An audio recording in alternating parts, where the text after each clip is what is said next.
पुछम पढ़े वारियूं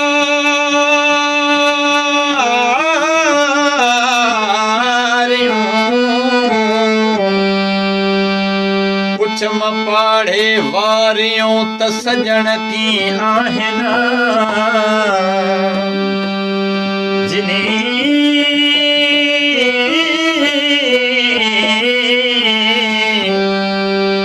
जिनी साम्हूं घारिया के चङा ॾींहं आहिनि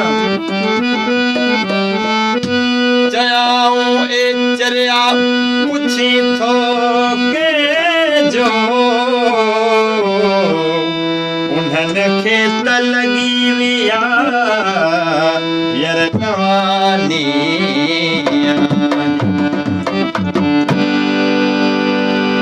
न तुहीं जा थियासीं न पंहिंजा रहासीं न तुहीं जा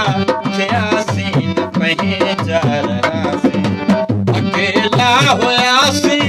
अकेला रहियासीं अकेला हुयासीं अकेला रहियासीं न तुहीं जा थियासीं न पंहिंजा रहासीं न तुहीं जा थियासीं न पंहिंजा रहासीं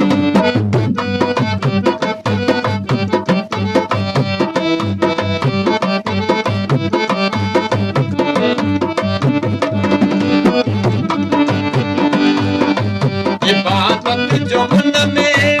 जॾहिं ख्याल आयो इबादत जो मन में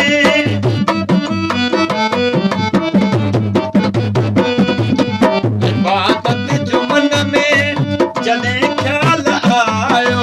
उथी नाम तुंहिंजो मथे हथ कयासीं उथी नाम तुंहिंजो मथे हथ कयासीं अकेला हुयासीं अकेला रहियासीं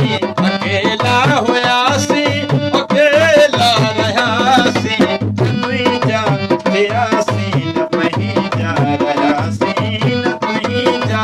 थियासीं न पंहिंजा रहियासीं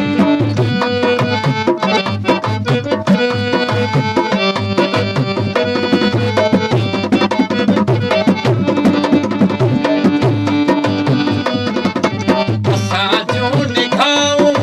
तव्हां में हुयूं पर असां जूं निगाहूं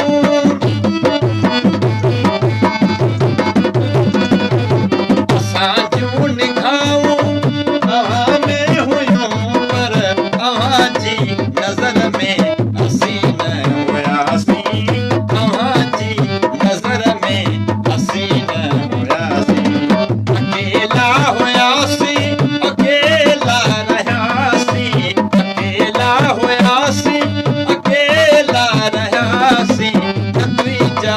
थियासीं न पंहिंजा रहियासीं न तुंहिंजा थियासीं न पंहिंजा रहियासीं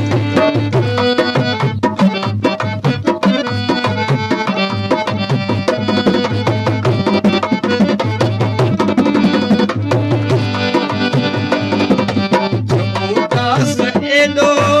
उस्ताद रही थो उदास एॾो उस्ताद रही थो असीं तुंहिंजी रज़ा ते राज़ी रहियासीं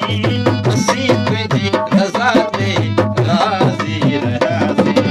अकेला हुयासीं अकेला रहियासीं अकेला हुयासीं अकेला रहियासीं न तुंहिंजा थियासीं न पंहिंजा रहियासीं न तुंहिंजा थियासीं न